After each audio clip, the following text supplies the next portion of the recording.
Hey guys, Matt Worsham with Lone Star Business Podcast. Really excited about our guest today. We have Tim Zacharias from Cougar USA. Welcome in, Tim. Thank you for having me. Yeah, we're excited about it. Tell us a little bit about Cougar USA. Tell us about your business, a little bit of its history. Yeah, definitely excited to be on the podcast today. Cougar USA, we are a supplier of water control systems for high-rise commercial buildings. So for hotels, hospitals, and high-rise commercial office buildings, we're providing systems that control water pressure, temperature, flow, level, and quality. So basically any way that you would use water in a commercial building, we're going to have a system in that building that can do that. That's incredible. So not just office buildings like this one, though, but hospitals and high rises. And I mean, there's a ton of stuff you guys are out there doing.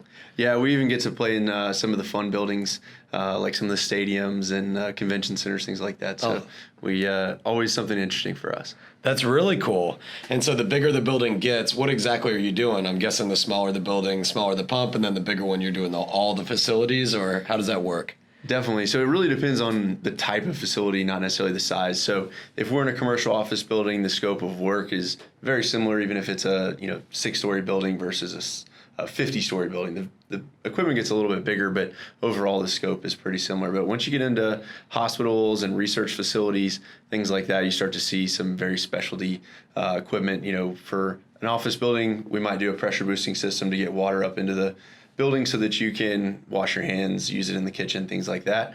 But when we get into hospitals, we get to do cool things like clean steam sterilizers that are feeding the equipment that sterilizes equipment for operations, things like that. So, oh, wow. Yeah, so like they call them the dry packs, so when they go into surgery, they can pull out nice, clean, sterile tools. We're providing the equipment that is feeding that that sterilizer with clean steam. That's incredible. So hospitals obviously a completely different beast than the rest of the buildings. Definitely. That's interesting. And I know even like cleanliness levels, they have different levels of that they have to adhere to as well. So very interesting. Very interesting. So what are you doing day to day? Like what do your day-to-day operations look like? What are you doing? Yeah, it's I laugh. It's a lot of fun. Our days vary depending on what happens out in the world. We'll get in existing buildings some emergencies, things like that we have to respond to. But day to day, at this point, I'm running the operations. We've got a great team of people that are doing the work day to day to get orders in and out the door, taking care of customers. I started with the company back in 2007. I got my finance degree in 2006 from Texas A&M, and I went to work for a Fortune 500 company doing internal audit. I was traveling around the U.S. Doing operational and financial audits of their operating companies, and it actually became perfect training for working for a wholesale distribution company, which is what Cougar USA is with a little bit of manufacturing. So when I joined the company in 2007, it's a family-run business. My dad and his business partner, Scott, are the principals in the company, and it was just a casual conversation between me and my dad, and he said, we need somebody to do project management, and I would love some help with the financials. Like, Dad, I think I can handle that. And I was getting pretty tired of the corporate world, so made the jump over in 2007 to the family business, and from there I've done a little bit of everything, on the operations side, the sales side, to now more running the business than doing the day-to-day at this point. That's interesting. And I think you've told me before, so when you got started, you only did this steam process. So when your dad and his business partner had this building or this business, you were very niche. And now you're kind of transitioned into full building maintenance, pumps, the whole works. How do you transition like that? I mean, that's a big undertaking. Definitely. And it was funny when I was in high school and growing up, my friends would always ask me, what does your dad do for a living? I was like, I don't really know. He sells these things called steam traps. I don't really know what they do. And at that point, the steam specialties, which is basically everything after the boiler that generates the steam, was one of the main things that company did at the time, was before he started Cougar. And their my dad and his business partner Scott, their knowledge is of the systems inside the building, whether it be the steam systems or the hot water systems, anything tied to it, was really what set them apart from our competition. And because of that knowledge of the systems, they started getting involved into other products that were tied to it. So over time, we've gone from some of those smaller specialty products to being able to provide almost the entire building's worth of what we call water control systems. So, and the bigger we've become as a company, the more products that we have to complete the whole system, the more attractive we become to other manufacturers to represent the product. That's interesting. So you took your, the experience and being in the nitty gritty of how the systems work and started to take on the full systems as you realized other people weren't necessarily experts in that area. So you were able to expand. Definitely. Very, very interesting. And so I think, everybody in Houston is really excited that you guys are in that business. And I say that because let's segue to Hurricane Harvey and some of the other water storms that have hit Houston. You get 80 inches of rain in 3 days and no one can even leave their houses. And you guys are in the trenches hard at work. There's definitely no accolades, right? Like I didn't see you on the news telling everybody you were saving them. But the reality is you guys were a big part of keeping Houston up and running. And so tell us a little bit about those events and how that worked and how those days were for you.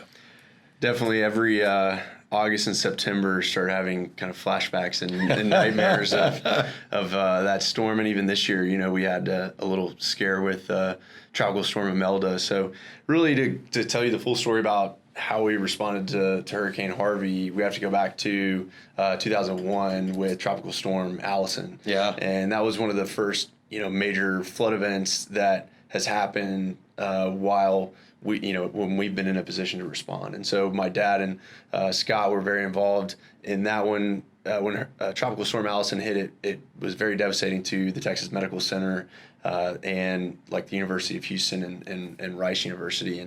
And so the efforts that they went through to be able to get material in, work with service contractors to get it installed, and even changes that they made and changes that have continued to happen since that point with the building engineers in terms of where to put certain pieces of equipment in the building so that it wouldn't happen again, really all started with Tropical Storm Allison. And so with each storm that's hit since then, we had Ike, and we've had the Memorial Day floods, we had the Tax Day floods, and now Imelda. Each time we've taken what we've learned from these previous storms and been able to be ready to respond to better serve our customers. And a big part of this is the service contractors that we work with. We really see them as partners in the way that we go to market, and they're the ones that are out there every day with in front of these building engineers and being able to get those calls to respond. And between their partnership and what we inventory at our shop with large inventories of sump pumps and booster systems, and we also have a rental pump fleet. So between the two of us, we were really ready to respond, and we ended up doing work in a little over 60 buildings. Wow. That being able to get them back up and working again, and one of which was a hospital in Beaumont, which didn't actually flood, but the municipal pumping station did, and so they lost water service for about a month, and we were able to ship over 2 of our rental pump systems. One pulled water off of tanker trucks and put it into temporary tanks, and then the second pulled the water off of those tanks and supplied it to the hospital. So they were able to keep that hospital open for a month without city water supply using our rental pumps. Man, that's awesome. That's really incredible. When I think, we had talked about this before, you guys even had a lot to do with City Hall getting back up and running. So, those folks could do their jobs. Right. Yeah. We literally did get the city government back up and going. So the City Hall and City Hall Annex, but kind of that whole northwest corner of downtown was hit pretty badly. But that was a cool one for us to feel like we were, doing our part to get the city back on its feet. So. Absolutely. That's very, very cool. Maybe we need to put in a call to Mayor Turner and figure out a meet and greet and get you what you deserve, right? So, yeah, and it really ties into the company's mission, and that's to make buildings work so the people inside can do theirs. And I really think that response to Harvey was kind of the ultimate example of putting that mission into practice. And so, everybody really bought in and did the extra work and the extra hours to be able to get our customers back up and going. I mean, during the storm, we were in talks with our manufacturers and getting truckloads of equipment ready to be able to be delivered that following weekend so that we could get everybody back up and going. That's just awesome, man. Well, we definitely appreciate your guys' hard work. I know it was y'all and a whole bunch of other contractors and some other people out there getting everybody up and running again. So, what's interesting from this as a business owner, you took something that was a pretty adverse situation and a lot of struggles and a lot of pain, and you actually created something out of that scheme, which is what you now call Night Watch. So there's been so many storms in Houston, you basically have created a system around, if this is going to happen again, we have the ability to respond, and it's all, it's fully operational and ready to go when it needs to be. Tell me a little bit about that. That's super cool. Sure. So in the Night's Watch, it's a team of people that are ready to respond to our customers' needs, basically 24/7. So, especially after hours and weekends when the office is closed. And really that's always been a struggle for us. We're a small company, so finding the manpower to be able to be ready to help our customers 24/7 has been a challenge. And so it was actually one we posed to the employees, and they came up with the Night's Watch, basically. So, and how was that named? I think I remember, but you have to remind me. Yeah. So the timing when we introduced it coincided with the finale of a certain show on TV, and that's kind of where we got the name. But yeah, we have fun with it.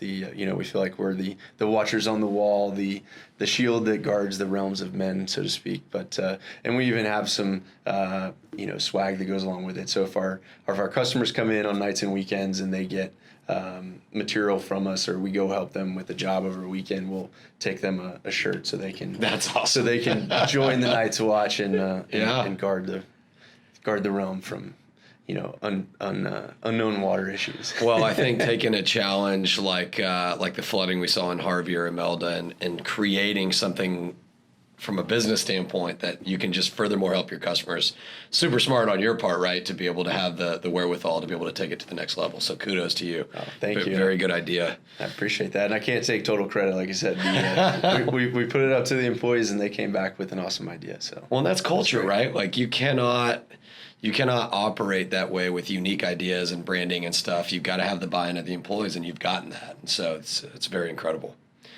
So as you guys have grown, one of your ideas coming in and taking over the operational side of the business was how do I get my customers back in front of me? How do I, instead of just consistently dealing with them outside, is there something we can create to get them all in one place and to do something consistently? And your conference room and your training center was born, and would love to hear kind of more about that and what you guys are doing with that. Definitely. So we, last year in 2018, we expanded our office space. We added an additional 7,000 square feet. So sitting just under 23,000 square feet now at our headquarters. And we were able to build out a 2,500 square foot training facility. So it has a classroom and a workshop with some static demos in it. And we, like I said early on, my dad and Scott's business knowledge or systems knowledge of the technical side of what's going on in these buildings has been really important to Cougar and the way that we go to market. And so really what we wanted to do was be able to share that technical knowledge with our customers and make sure that they understand what's going on in their buildings and to be able to, continue that mission of making buildings work so the people inside can do theirs. That's and awesome. So, we've been able to host a ton of people through the academy in the last year, and we really have a lot of exciting things planned for next year. So it's been a good success. Well, it's fun to watch you guys grow. Got to admit it. You guys have created this culture and this. I don't know. It seems like you guys are always having fun, right? You're through kind of the growing pains. You've got everybody on board. You've got the culture that helps your company grow. And so I guess from a selfish side for me, I'd love to hear what, benefits has to do with creating that culture and helping with that growth, and whether it's recruiting or retaining employees or what that is. What's your side of that from the operations side? Definitely. We've always struggled with the benefits side, being able to offer our employees some of the same perks as the big company. So we're a small company, family-owned company, and we've always tried to offer really good benefits to our employees, and it's not always easy to go out and find those. And so the company's been open since 2003, and we talked about this a little bit before. There's 3 stages that every business goes through, according to Jay Goltz from the book Small Giants. Basically says every business goes through the startup, the throw up, and the grow up. Okay, and we were in startup mode from 2003 till about the end of 2016. And end of 2016 is when we really threw up, and we had to figure out a lot of things. And, getting our mission and values in the right place, figuring out what our core focus was, and then being able to get that culture and the people fit where it needed to be, and being able to recruit and retain the right people today requires a lot more than just going out and paying the best salary. Right. And so to be able to put together a benefits package that was attractive to the top level talent at a company our size is challenging. Right. At a point that won't break us financially either. So to be able to bring in, a consultant like yourself to be able to say, here's your options, here's maybe some things you haven't seen before, or here's some things that my other clients are doing that is very helpful for us to be able to have your expertise and to be able to put together that benefits package that is worked really well. And we've been able to bring in some really good talent over the last few years, and we're starting to grow up. I love it. It's music to my ears, man. Right? I love it. I love it. I love it. So you guys have kind of a unique benefit that a lot of our clients actually don't have. This is something you guys created in-house, and it's your peer-to-peer system. It's your point system. Can you kind of explain how that works? I think you hit the nail on your head with getting the employees on the same team and going into battle together, which is really unique. Definitely. So as part of this throw up and grow up process, we've done a lot of things internally to try to grow up and be a big company. And our CFO, Deanna, who you've worked with a lot, has been a big part of that. She's kind of the principal of the office, if you will. I've been in her office. Yeah. But one of the things that we've done is we involved our employees in reviewing our core values, and we brought in a third party, and he led workshops with everyone in the office so that they could get their feedback on our core values. And what came out of those discussions was that what are the 3 of the core values that we had defined were good, and they worked out, but there was actually something missing, and that's our 4th core value, that's Cougar family oriented, and that actually came from feedback from the employees. And so once we had gone through that process, everybody was on board with the core values, and we really wanted a way to reinforce those and to make them part of the daily life of the company. And this point system that we found really helped us do that. And so what it allows us to do is the company gives every employee 100 points a month for them to bonus out their fellow employees. And that's so cool. And when they do that, they're able to recognize them in a public way, because it's it shows up in their app, and we have a dashboard in the break room that shows all of the bonuses, but they also have to be tied to a core value. Right. So when they're giving these bonuses away each month, they're recognizing people for certain core values. And at the end of the year, at our Christmas party, we're going to have core value champion awards, and whoever wins those awards is going to be based on the results from the peer-to-peer bonuses. That's really cool, and that's real monetary value, right? It's not literally a point that my buddy said I did a good job based on a core value. There's money tied to it. Exactly. There's a store within the system, and you can use the points to redeem, at thousands of different locations. Yeah. See, that's really cool, man. So what's your biggest challenge in your benefits world? I think you guys have done a lot well. What's your biggest struggle or your biggest challenge today around your benefits? Really, it goes back to us being a small business and being able to provide some of those big business benefits to our employees. Right. And, being able to leverage your expertise to be able to put together that package that does that without breaking the bank is difficult. Yep. we finally got to a point where, forever the company had covered healthcare 100% on the premium, and we finally got to a point where we just couldn't do it anymore. And so at that point, we got the employees involved in making the healthcare, the health insurance decisions, and now they're paying part of that premium.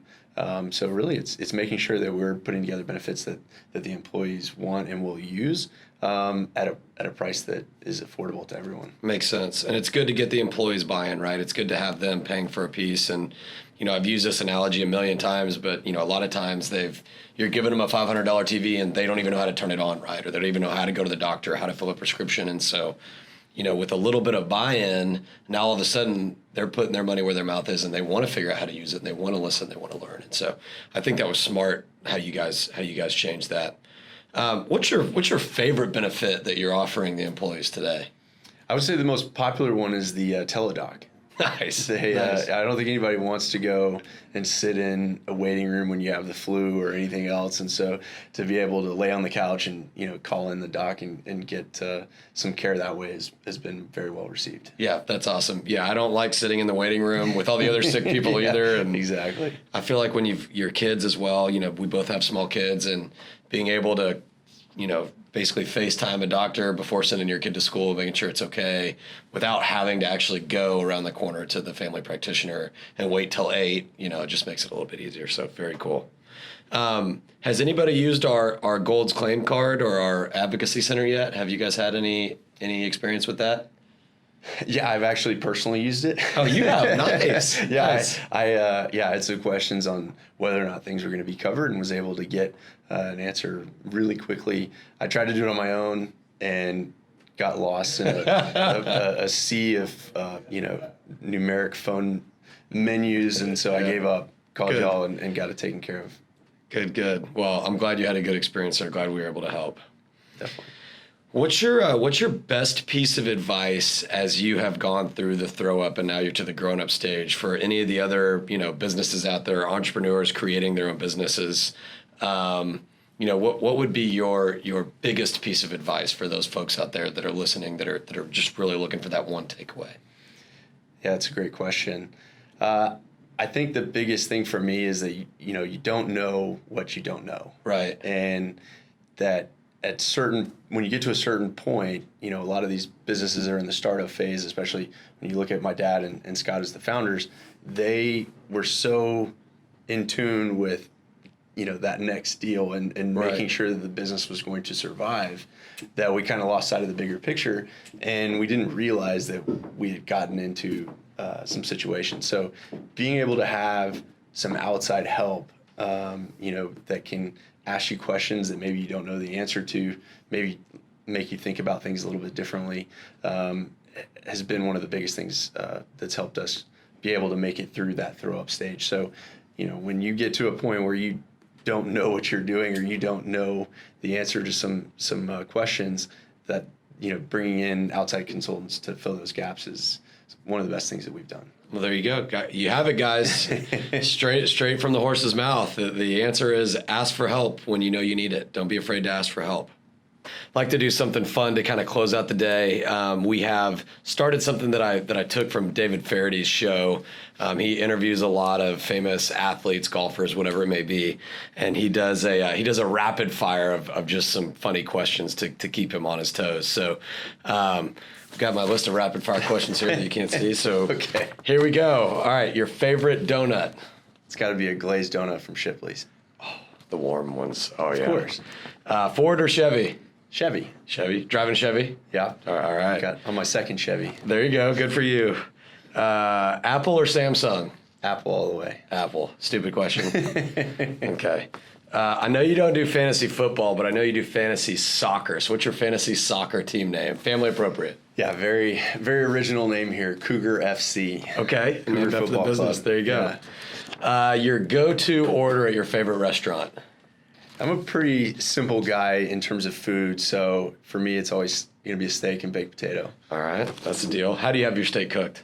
Medium rare. Okay, good man. Good man. Don't ruin that expensive meat. Yeah. No. All right.